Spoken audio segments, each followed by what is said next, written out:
Au nom du Père, du Fils et du Saint-Esprit, Amen. Loué soit Jésus-Christ à jamais. Aujourd'hui, nous fêtons la solennité de la Toussaint. Nous fêtons tous les saints qui sont au ciel, mais que leur nom n'est pas écrit dans le centaural romain. Seigneur, ta miséricorde, c'est ton amour sur nos misères. Seigneur, ta miséricorde, c'est ton amour sur nos misères. Cette fête est inséparable à la fête du 2 novembre qui est la commémoration des fidèles de fin. Cette fête de la solennité de la Toussaint est inséparable à la commémoration des fidèles de fin. Voilà que au IVe siècle, le pape Boniface IV demande aux chrétiens d'amener tous les reliques des martyrs qui sont installés dans les catacombes. Alors, ils amènent tous les reliques des martyrs à un temple romain. Ce temple s'appelle quoi? Le Panthéon. Au Panthéon, le pape Boniface change le nom du Panthéon en appelant maintenant l'église Sainte-Marie des Martyrs. Il met ça, les reliques de tous les martyrs là-bas, et là, il dit maintenant, on va célébrer tous ces martyrs en commun. Alors tous ces martyrs, même ceux qui se retrouvent dans n'importe quelle église, qui sont morts en odeur de sainteté, on les célèbre le 1er novembre, disait le pape Grégoire III, qui a instauré cette fête le 1er novembre. Grégoire III. Il place cette fête le 1er novembre et il écrit le calendrier liturgique et place le 2 novembre comme la commémoration des fidèles de fin. Le pape Pie X élève cette fête du 1er novembre, la solennité de Toussaint, au grade de la solennité, à une fête qui est célébrée comme le dimanche. La Toussaint est célébrée comme le dimanche. Dans la première lecture tirée du livre de l'Apocalypse de Saint Jean, la première lecture est l'Apocalypse de Saint Jean, chapitre 7, versets 2 à 4, versets 9 à 14, souligne le lien entre la Toussaint et la joie pascale. Il souligne le lien qui existe entre la Toussaint et la joie pascale. La joie pascale, c'est la victoire de Jésus, la victoire de la vie sur la mort, la victoire de Jésus sur les forces du mal, la victoire du Rédempteur. Alors ici, c'est la victoire des martyrs sur toute vie sans avenir, toute vie sans bonheur céleste. C'est leur victoire. Cette lecture nous fait contempler la joie des saints. Cette première lecture, Apocalypse de Saint Jean chapitre 7, nous fait contempler la joie des saints chantant la gloire de Dieu. L'Apocalypse n'est pas un signe de catastrophe. Non, l'Apocalypse, c'est la révélation, le dévoilement du monde à venir. La vision céleste que Jean nous fait contempler pour aiguiser notre désir du ciel, nos passions à désirer le ciel, le royaume des cieux. La foule immense ils sont marqués du sceau. Comme toi, le baptisé, tu es marqué de l'huile des baptisés. L'onction sainte, le sceau des baptisés, marqué du signe indélébile qui fait de toi enfant de Dieu et enfant de l'Église, incorporé dans le Christ. Si nous avons les pieds sur terre, notre cœur et nos yeux sont tournés vers les réalités d'en haut, tournés vers le ciel. Nous cherchons les réalités d'en haut et non plus celles de la terre. La deuxième lecture, c'est 1 Jean. La première lettre de Saint Jean chapitre 3, verset 1 à 3. Ici, Saint Jean nous parle de la révélation du Christ qui est venu. Le Christ est venu nous révéler l'amour de Dieu. Le Christ est venu nous révéler l'amour du Père. Mais Jésus lui-même, il est le grand amour du Père. Il est le grand amour du Père qui nous donne le salut. Jésus lui-même, il est le Rédempteur qui nous donne le salut. Il est le Libérateur qui nous donne la joie éternelle. Et dans le Saint-Évangile d'aujourd'hui, c'est Matthieu chapitre 5, versets 1 à 12. Nous présente les béatitudes. Jésus enseigne sur la montagne. Jésus enseigne sur la montagne. Nous sommes à l'école de la montagne. L'école de la montagne. Avec qui? Avec notre Seigneur Jésus-Christ, notre Maître. Nous sommes ses disciples sur la montagne. Et c'est sur la montagne que Moïse a reçu quoi? La loi. Que Moïse a reçu quoi? Les 10 d'abord, la Torah, que nous appelons le Pentateuque. Et nous sommes, Moïse est sur la montagne. Jésus est sur la montagne pour enseigner. Jésus a été transfiguré sur la montagne. Jésus a été crucifié sur la montagne. Le mont Golgotha, transfiguré sur le mont Tabor, crucifié sur le mont Golgotha. Voilà, aujourd'hui, Jésus nous amène sur la montagne pour nous parler de ce que les saints ont vécu. Alors, il nous montre le parchemin. Il nous décortique la charte de la sainteté. La charte de la sainteté. C'est pour cela qu'il va dire heureux. En parlant de heureux les pauvres, heureux les pauvres, heureux les doux, heureux ceux qui pleurent, heureux ceux qui ont faim de la justice, heureux les miséricordieux, heureux les cœurs purs, heureux les artisans de la paix, heureux ceux qu'on flagelle. À cause du nom de Jésus, Jésus nous présente les béatitudes.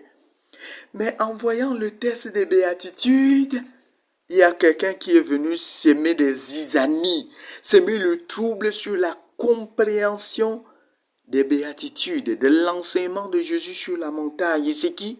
C'est Karl Marx. Karl Marx est venu directement mettre le trouble sur les béatitudes. Et qu'est-ce que Karl Marx a dit? Karl Marx c'est qui? C'est un juif, le fils d'un juif, mais qui s'est converti qui est devenu protestant. Un juif devenu protestant. Et ils viennent mettre de la zizanie sur les béatitudes. Et qu'est-ce qu'il dit? Il dit que la religion, c'est l'opium du peuple. La religion, c'est l'opium du peuple. Pour lui, d'après lui, les béatitudes, c'est pour endormir les consciences des peuples. Quand on dit heureux les pauvres, il dit que oui, c'est ça. Alors c'est pour vous endormir que ne travaillez plus, vous aurez le bonheur au ciel. Vous êtes pauvre, vous restez pauvre. Alors il dit que la religion est le pion du peuple. Alors la religion est venue nous enseigner de rester dans la pauvreté. Que celui qui est marginalisé, celui qui est torturé, qu'il doit accepter les tortures, heureux les doux. Il dit que non, il faut pratiquer la douceur, il faut être patient, il faut pardonner, miséricordieux, il faut pardonner, il faut se laisser faire. C'est pour cela qu'il dit que la religion nous endort nos consciences, nous empêche de nous révolter. Et alors il disant, la religion est un moyen que le pouvoir utilise pour nous endormir nos consciences. Pour endormir, pour faire vivre les injustices.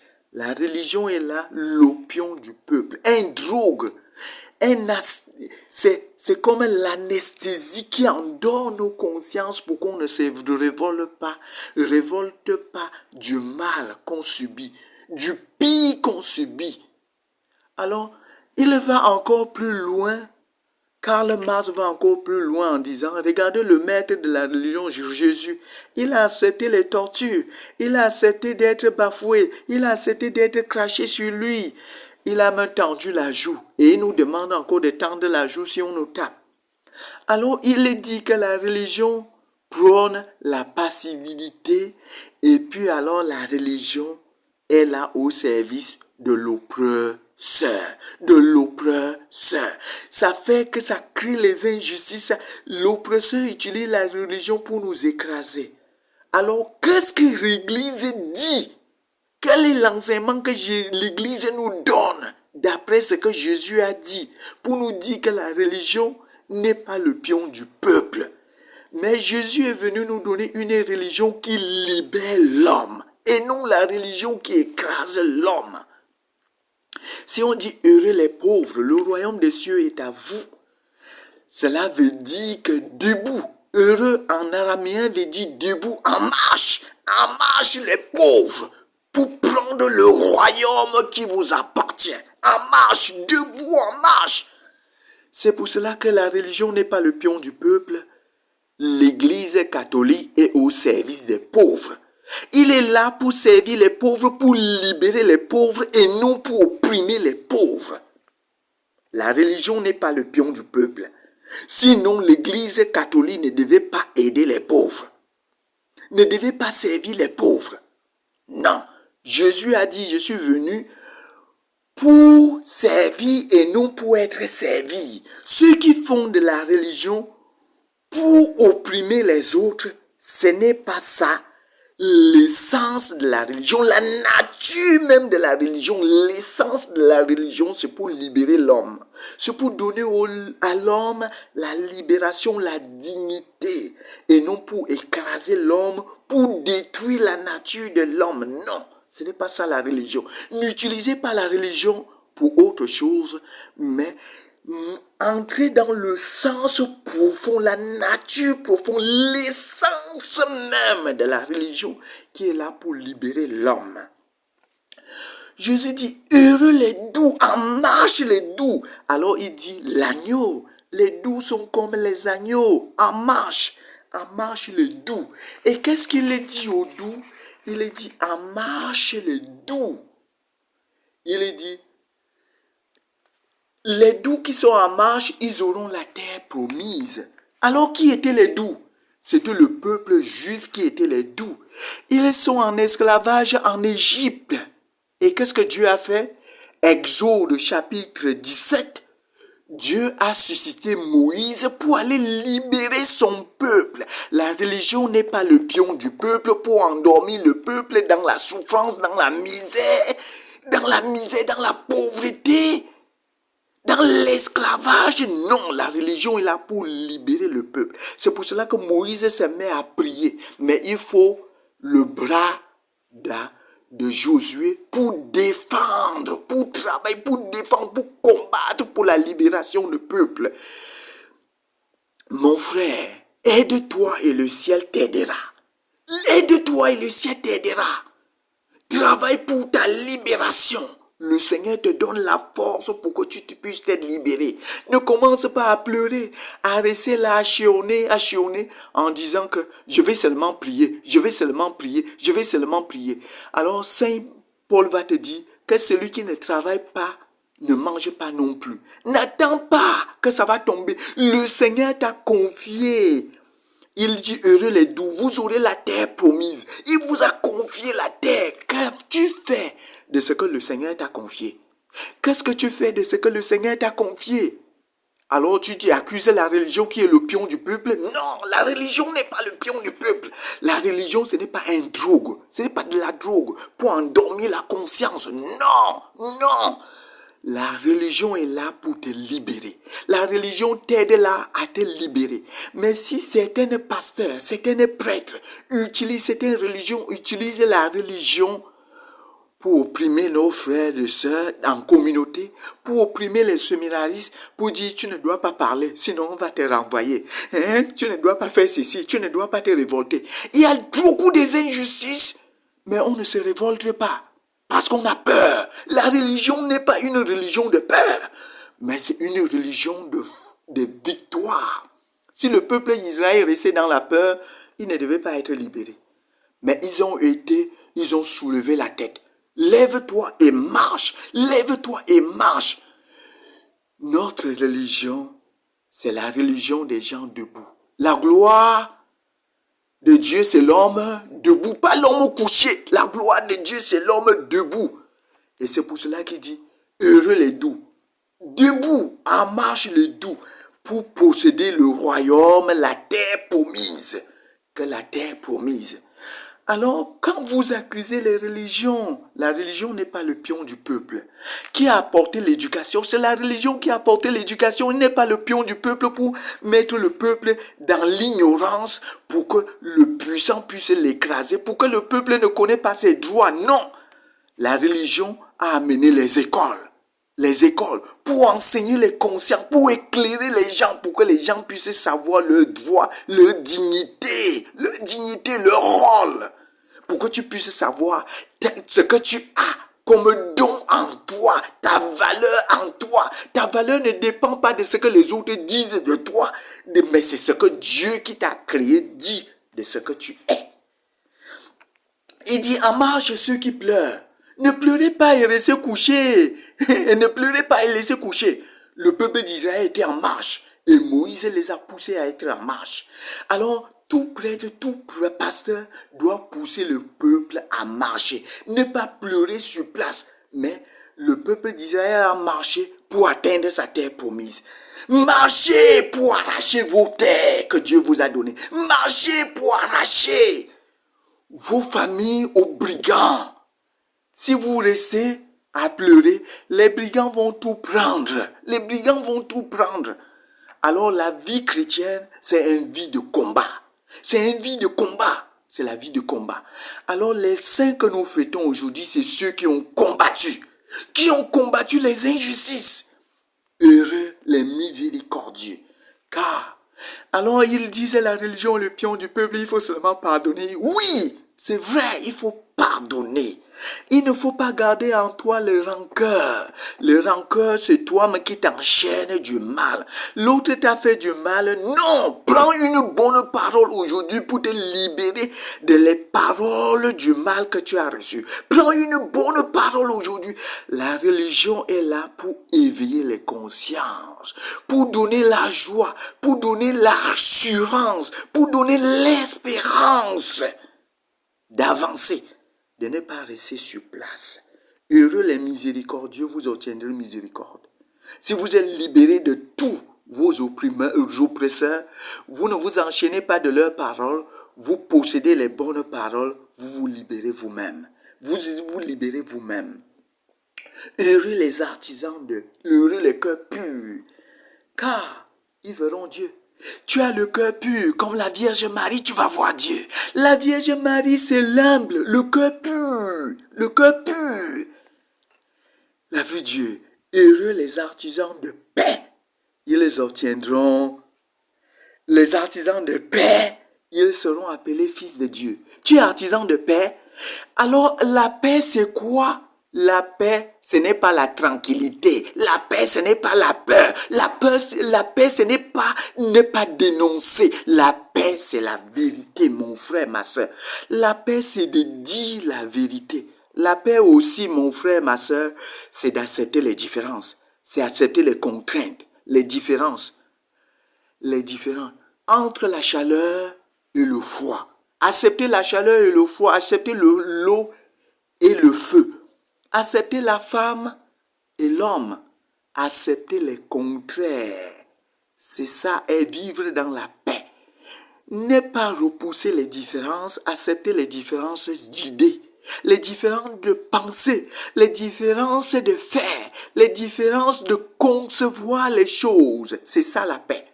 Mais Jésus est un homme de paix. Il nous demande aussi d'être des fils de la paix. C'est parce que Jésus a accepté en lui la différence. Il a accepté en lui les contraires. En lui, il y avait la nature humaine et la nature divine. Il avait en lui deux natures qui ne se bagarraient pas, mais qui vivaient en paix, la nature humaine et la nature divine. L'union hypostatique, l'union des deux natures qui sont en paix. Alors mon frère, ma soeur, nous devons accepter nos différences pour être des fils de paix. Parce que tout ce que Dieu a créé, c'est le monde est rempli de différences et de contraires. Mais ces différences, ce contraire, c'est complète, c'est la complémentarité. Dans nos églises, nous devons avoir la complémentarité. Pierre ne pensait pas les mêmes choses que Paul, mais ils ont vécu ensemble. Alors nous devons être des fils de paix dans notre monde pour accepter les différences, mon frère, ma soeur. Que le Seigneur, en cette fête de fêter de tous les saints, nous donne la grâce de comprendre le rôle que nous avons à jouer. Le rôle que nous avons à jouer pour notre combat, pour notre libération. L'Église nous aide à nous libérer. Que l'Église prie et nous donne la force nécessaire de faire notre travail. Notre travail pour qu'il y ait un monde de justice, de paix, d'amour, de solidarité, de fraternité. De fraternité et de vérité. Sinon, la religion n'est pas le pion du peuple. La religion est là pour réveiller les consciences, pour nous donner la droite ligne de conduite, parce qu'aujourd'hui, en fêtant les saints, la solennité de tous les saints, il y en a dans nos nations les martyrs de la patrie. Il y en a dans nos nations les martyrs de la patrie. Il y en a dans nos familles les martyrs de la famille. Il y en a dans nos villages les martyrs du village. Ceux qui sont morts, ont versé leur sang pour que les autres puissent vivre. Comme Jésus a versé son sang pour notre salut. Il y en a des personnes qui ont travaillé pour libérer les peuples, pour libérer les nations, pour libérer les familles, pour libérer leurs frères et sœurs. Il y en a dans l'Église. Et alors aujourd'hui, dans notre siècle, il ne faut pas que les prêtres travaillent pour eux-mêmes. Il ne faut pas que les prêtres travaillent pour servir l'oppresseur à cause des moyens financiers, à cause de l'argent, à cause de l'argent, à cause de avoir les gros yeux, être à bas. Non. Faisons notre travail et Dieu fera le reste. Libérons les peuples, libérons les consciences et donnons quand même, rassurons le peuple que Dieu est là. Si la puissance de Dieu ne descend plus comme avant la puissance de Dieu descendait pour réagir, si la puissance de Dieu ne descend plus, c'est parce que ceux qui devaient faire descendre la puissance de Dieu ne font plus leur travail. Ils ne font plus leur travail. Ils ne font plus le travail pour descendre la puissance, le feu de Dieu. La victoire de Dieu est entre vos mains. Entre vos mains. Alors, il faut faire comment? Il faut activer la prière. Il faut activer la vie spirituelle. Il faut activer la vie spirituelle pour que Dieu continue à agir dans vos vies. Pour que la puissance de Dieu continue à agir dans vos vies. Heureux les pauvres. Le royaume des cieux est à vous. Le royaume des cieux est à vous. Alors, soyez des fils et des filles de Dieu pour faire le travail de Dieu. Loué soit Jésus-Christ à jamais.